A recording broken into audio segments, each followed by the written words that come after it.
ስለ ስቅለት በዓል ስናስብ እንግዲህ ወደ መጀመሪያው ሰው ወደ አዳም መሄዳችን አይቀርም። እግዚአብሔር አምላክ አዳም ፈጥሮ በገነት አስቀመጠው። በገነት ሲያስቀምጠው ሁሉን ነገር ፈቅዶለታል። ነገር ግን ክፉና መልካም የሚያሳውቀውን ዕፀ በለስን እንዳትበላ፣ ይህን በበላ ቀን ሞትን ትሞታለህ ብሎ አስቀድሞ ነግሮታል። ነገር ግን አዳም የተሰጠውን ትእዛዝ በመሻር ያው ሔዋንም ባለችበት ማለት ነው ያን ዕፀ በለስ በልተዋል። ስለዚህ ያ በእግዚአብሔርና በሰው መካከል የነበረው ፍቅር ጠፋ ማለት ነው። ስለዚህ በመካከላቸው ትእዛዝን መጣስ መጣ ማለት ነው። በትእዛዝ መጣስ የተነሳ ሰው በደለኛ ሆነ። ለዚያ ጊዜ ደግሞ ሩቅ ነው 5500 ዘመን ማለት ነው። ለዚህ የቀደመ ጸጋውን ለመመለስ ልጅነትን እንዲያገኝ ትእዛዝን ስላጠፋ ስለተጎሳቆለ በደል ስለሰራ ኃጢአትን ስላደረገ ያንን ወደ ቀደመ ርስቱ ለመመለስ እግዚአብሔር በገባው ቃል መሰረት ከ5500 ዘመን በኋላ ተወልጄ በመስቀል ላይ ተሰቅዬ አድንሃለሁ ስላለው ያን ቃል ለመፈጸም የተፈጸመ ስርዓት ነው። የድህነት በዓል ነው። የእርቅ በዓል ነው። የሰላም በዓል ነው ማለት ነው። በምስካየ ኅዙናን መድኃኔዓለም ገዳም ለየት የሚያደርገው ያው ቦታው በብዙ ምእመናን ይወደዳል። የሚሰጠው መንፈሳዊ አገልግሎት ህዝብን ምእመናንን ተደራሽ ያደረገ ነው። ማለትም ምእመናን በሚሰሙበት በሚረዱበት ቋንቋ ነው ሁሉም አገልግሎት የሚሰጠው። ያው በአብዛኛው ንባባቱ ሁሉ በአማርኛ ይነበባሉ። ከዚህ በተረፈ ቤተክርስቲያኑ ገዳሙ ምእመናኑ እንዳይጉላሉ ለምሳሌ መኪና የሚያቆሙበትን ቦታ ፓርኪንግ በማዘጋጀት እንዲሁም ደግሞ ሊሰግዱ የሚችሉበት ቦታ በውስጥ ቤተክርስቲያኑ ጠበብ ስለሚል በውጭም በትምህርት ቤት ውስጥም በአጠቃላይ ምእመናን የቤተክርስቲያን ሀብት በመሆናቸው በሁሉም ረገድ ሳይጉላሉ ስግደትን እየሰገዱ በዓሉን በጥሩ ሁኔታ እንዲያከብሩ ገዳሙ በዚህ አይነት መንገድ ያስተናብራል። ይሄ ሲደረግ ምእመናኑ የሚሰጡት አስተያየት አለ። በምስካየ ኅዙናን መድኃኔዓለም ገዳም መተን ስንሰግድ የሚሰማ ልዩ ደስታ አለ። የሚተላለፈው ቃል እግዚአብሔር በደንብ ይገባናል። እንደገና አገልጋዮቹም በሙሉ በአብዛኛዎቹ ድምፃውያን ናቸው። መቼም እንግዲህ አባቶች እንደሚናገሩ ለሆድ ምግብ ለጆሮ ደግሞ ጥሩ ድምጽ ያስፈልጋል እንዲባለው ያሉት በአገልጋዩ ያሉት ጥሩ ድምፃውያን ተመርጠው ይህንን አገልግሎት እየፈጸሙ ነው። ስለዚህ አገልግሎቱ በአጠቃላይ በምእመናን ዘንድ በጣም እጅግ የተወደደ ነው ማለት ነው። እንግዲህ በሰሙነ ሕማማት የምንፈጽማቸው መንፈሳዊ ተግባራት ከዚህ ቀደም ከነበረው ማለትም ጾሙ ከተጀመረበት ሰዓት ጀምሮ ከነበረው የስግደት፣ የጾም፣ የጸሎት ትንሽ ለየት ያለ ነው። ለምን በሰሙነ ሕማማት አምላካችን ፈጣሪያችን ጌታችን መድኃኒታችን ኢየሱስ ክርስቶስ ለሰው ልጆች ብሎ የተቀበለውን መከራና ስቃይ የምናስብበት በመሆኑ ከዚህ ቀደም ከነበረው የጾሙንም ሰዓት ረዘም በማድረግ ስግደቱንም በመጨመር እንዲሁም ደግሞ የመጽሐፍት የወንጌል መጽሐፍትንም በብዛት በማንበብ እነሱን በዓሉን በዛ መልኩ እናከብረዋለን። ሳምንት ለኛ ለኦርቶዶክሳውያን በጣም የተለየ ሳምንት ነው። ምክንያቱም ደግሞ የጌታችንና የአምላካችን የመድኃኒታችን የኢየሱስ ክርስቶስን ሕማሙን በተለየ መልኩ ከሌላው ጊዜ በተለየ መልኩ የምናስብበት በተግባርም የዛ ተሳታፊዎች የመሆናችንን የምናሳይበት ነው። ይህም በምን ይገለጻል ሲባል ከወትሮ በተለየ ወደ ቤተ ክርስቲያን በጣም አብዝተን የምንመጣበት፣ የምንሰግድበት፣ የምንጸልይበት በዓለማዊ ስራችን በእንቅስቃሴያችን ወቅት የነበሩንን ጨዋታዎች ማለትም ሳቅ፣ ስላቅ የመሳሰሉትን ነገሮች የምንቀንስበት ወቅት ነው የሚሆነው። ይህ ደግሞ ለምንድን ነው የሚሆነው ሲባል ቀደም እንዳልኩት በሌላ ጊዜ የክርስቶስን መከራ አናስብም ማለት ሳይሆን ያንን እያሰብን ይህ ወቅት ግን ራሱ በተግባር ያንን ወቅት በተለየ መልኩ የምናስብበት ከመሆኑ አንጻር በሌላ ጊዜ ክርስቲያናዊ ሕይወታችንን እየኖርን ከሰዎች ጋር ባለ መስተጋብር የጨዋታ ጊዜ፣ የሻይ የቡና የመሳሰሉት የመዝናኛ ነገሮች ሊኖሩ ይችላሉ። በዚህ ጊዜ ግን በተቻለ አቅም ቀራንዮን ብቻ እያሰብን የምናሳልፍበት ወቅት ስለሆነ ሕዝበ ክርስቲያኑም ይህንን አውቆና ተረድቶ አብዛኛው ሰው ከማለዳ ጀምሮ ጸሎቱን ሲያደርስ የሕማሙን ነገር ሲያደምጥ፣ ስንሰማ፣ ስንሰግድ በዚህ መልኩ አሳልፈናል ማለት ነው።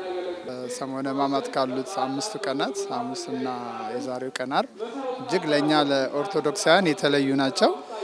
በተለይ ዛሬ እውነት ለመናገር እጅግ በጣም በቃ በዓመቱ የምንናፍቃት በጉጉት የምንጠብቃት ታላቅ ቀን ናት። ምክንያቱ ደግሞ የድነታችንም ቀን ስለሆነች ነው። የድነታችን መሰረትም ስለሆነች ነው። የ5500 ዘመን ታሪክ ጥቅልል ብሎ የተፈጸመባት በተግባር ግርፋቱንም ሕማሙንም መጸፋቱንም ስለኔ ምራቅ መተፋቱንም ሌላውንም ነገር በሙሉ የምንሰማበትና በስዕል ወይ በእዝነ ሕሊናችን ቀራንዮ የምንደርስባት ቀራንዮን የምታስተዋውቀን የሃይማኖታችን መሰረት የሆነውን ነገር ሁሉ የምታሳውቀን ዓርብ ስለሆነች በዚህ ቀን መድረሳችን እጅግ በጣም ደስ ይላል። በሰሙነ ሕማማት ጊዜ ያው ብዙ ተግባራቶችን እንደ ኦርቶዶክስ ተዋሕዶ ቤተክርስቲያን እንደ ክርስቲያን እንፈጽማቸዋለን። ከዚህ ውስጥም የመጀመሪያው ምንድነው? ስግደት አለ። በአቅማችን እንሰግዳለን። ሁለተኛው ደግሞ እንጾማለን። የጌታን ሕማም የጌታን ችንካሩን የጌታን በመስቀል ላይ ያለውን ሕማሙን ለማስታወስ እንሰግዳለን። ሌላኛው ደግሞ በሰሙነ ሕማማት ውስጥ ከሚደረጉ ነገሮች አንዱ ምንድነው? ሰላምታ እንከለከላለን። ሰላምታ የማንሰጣጥበት ምክንያት ይሁዳ ጌታችን መድኃኒታችን ኢየሱስ ክርስቶስን በ30 ብር ስሞት ስለሸጠው በሰሙነ ሕማማት ጊዜ ከሰላምታ እንከለከላለን። ስለዚህ በሰሙነ ሕማማት ጊዜ እንደ አንድ ክርስቲያን ማድረግ ያለብን ነገሮች የጌታን ሕማምና የጌታን ችንካር እያሰብን በጾም በጸሎት እየበረታን ጥሩ በረከትን የምንወስድበት ሳምንት ወይም ዕለት ነው። መድኃኒታችን አምላካችን ኢየሱስ ክርስቶስ ለሰው ልጆች ብሎ የከፈለውን መከራ ስናስብ እኛ እንደ ክርስቲያን የሚጠበቅብን ተግባራት አሉ። ያም ማለት ምንድነው? በምድር ስንኖር ከሰው ጋር በፍቅር በመከባበር በሰላም መኖር እንዳለብን ያስተምረናል። ይሄን ከመናገር ባለፈም በሕይወታችን በክርስትና ሕይወታችን ውስጥ ልንገልጸው የሚገባ ጉዳይ ነው። ለምን ኢየሱስ ክርስቶስ ለእኛ አብነት ሊሆነን ሊያስተምረን በመጣበት ሰዓት ያንን ትምህርት ወደ ሕይወታችን ከተን ልንኖር እንደሚገባ ነው የምንማረው። በዚህ ሰዓት በተለይ በዚህ በሰሙነ ሕማማት ደግሞ በዋነኛነት የጾሙም የጸሎቱም የስግደቱም ከዚህ ቀደም እናደርግ ከነበረው ሰዓቱንም በመጨመር የወንጌል መጽሐፍቱንም እያነበብን ያንን ወደ ሕይወታችን ልንከት ይገባል። በቀጣይ እንደሚታወቀው የክርስትና ሕይወታችንን በምድር ነው ልንተገብር የሚገባው።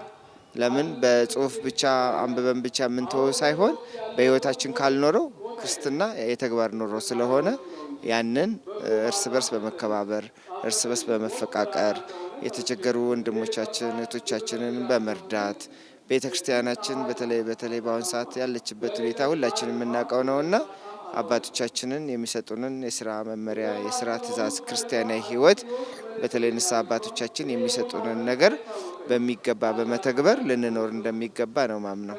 በሰሞነ ሕማማት ከምናስባቸውና ከምናከብራቸው 2 ቀናት በተለየ ሐሙስና አርብ ለኛ ለኦርቶዶክሳውያን እጅግ በጣም የተለዩ ናቸው ከሌሎቹ ቀናት በተለየ። ለምን? አንደኛ ጸሎተ ሐሙስ እያልን የምንጠራው በጣም ብዙ ትልልቅ የቤተ ክርስቲያናችን ምስጢራት የተፈጸሙበት ነው። በተለይ ደግሞ የደቀ መዛሙርቱን እናንተ መምህሬ ትሉኛላችሁ፣ ጌታዬ ትሉኛላችሁ፣ እውነት ብላችኋል፣ እንደዛ ነኝና እኔ ጌታችሁ ስሆን መምህራችሁ ስሆን የእናንተን እግር ዝቅ ብዬ እንዳጠብኩ እናንተ ደግሞ እርስ በርሳችሁ እንዲሁ አድርጉ ብሎ ባለን ቃል መሰረት እኛ ኦርቶዶክሳውያን ምን ይጠበቅብናል?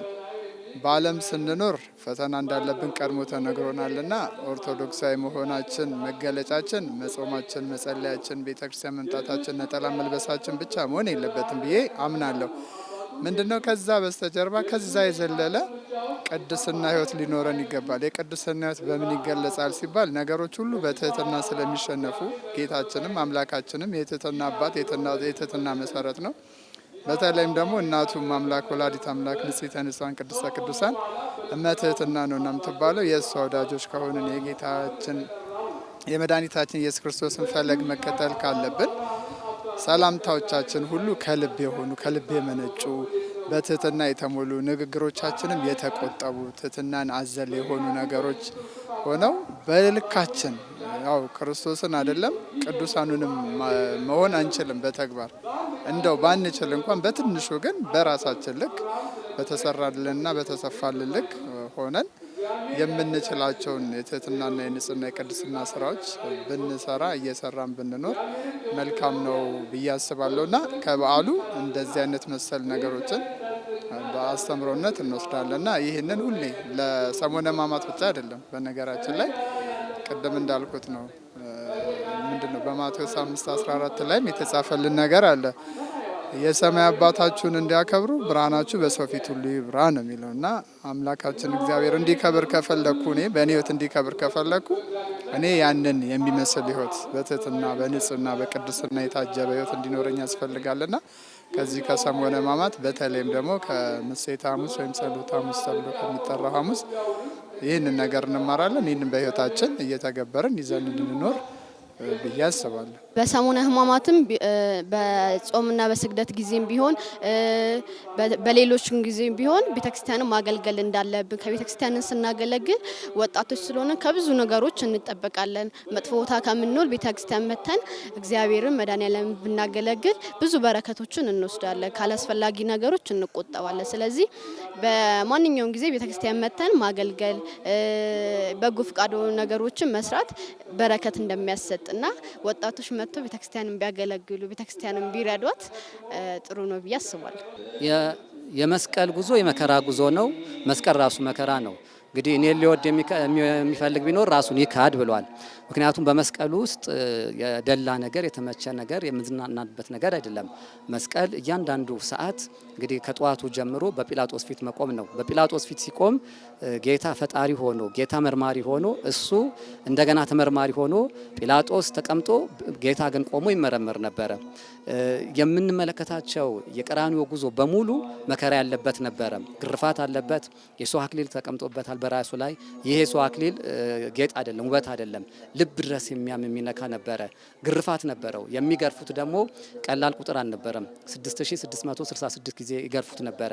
የሚገርፉት ግርፋት ደግሞ እንዲሁ ዝም ብሎ በጅራፍ ሳይሆን ከገረፉት በኋላ ስጋውን እየቦጨቀ የሚነሳ ግርፋት ነበረ። ይህ ሁሉ መከራ ለምንድን ነው ከተባለ የሰው ልጅ ወደ ቀደመ ርስቱ ለመመለስ ስለ ሰው ልጅ ፍቅር እየተከፈለ ነው። ስለዚህ ምንጊዜም ሰው በተለይ ክርስቲያኖች አማኞች ህይወታቸው ምን ላይ ነው ካልን መስቀሉ ላይ ነው። ሁል ጊዜ መከራውን ያስባሉ። እለት እለት በአመት አንዴ አይደለም፣ በአመት አንዴ የምናከብርበት ምክንያት ቤተክርስቲያን ስራ ስለተሰራ ሁሉም ክርስቲያኖች ተሰብስበው በቤተክርስቲያን ሆነው በአንድነት ስግደቱን እንዲያስቡ ነው። የክርስቲያኖች ህይወት ግን ሁል ጊዜ ልቦናቸው እለት እለት በመስቀል ላይ ነው። የጌታን ውለታ የምናስብበት ነው። ስለዚህ መከራውን ስናስብ ትዕግስትን እናስባለን። በትዕግስት ነው። ቀራንዮ የትዕግስት ህይወት ነው። ስለዚህ ሰው ቁጡ እንዳይሆን በእያንዳንዱ ነገር ለምሳሌ በትዳር ላይ ያሉ በትዳራቸው ትዕግስት እንደሚያስፈልግ፣ በኑሮ በስራ በየትኛውም ቦታ ውስጥ መስቀልን የሚያምን ሰው ትዕግስትን ነው፣ ትህትናን ነው፣ ራስን ዝቅ ማድረግን ነው፣ ሰው መውደድ ነው። ምክንያቱም እግዚአብሔር ሰውን ስለወደደ ይህን መከራ የተቀበለው። ይህንን እግዚአብሔር ያሳየንን ፍቅር እርስ በርሳችን ደግሞ ልንዋደድ፣ ልንፋቀር፣ ልንከባበር፣ አንተ ትብስ አንቺ ትብሽ ልንባባል ያስፈልጋል።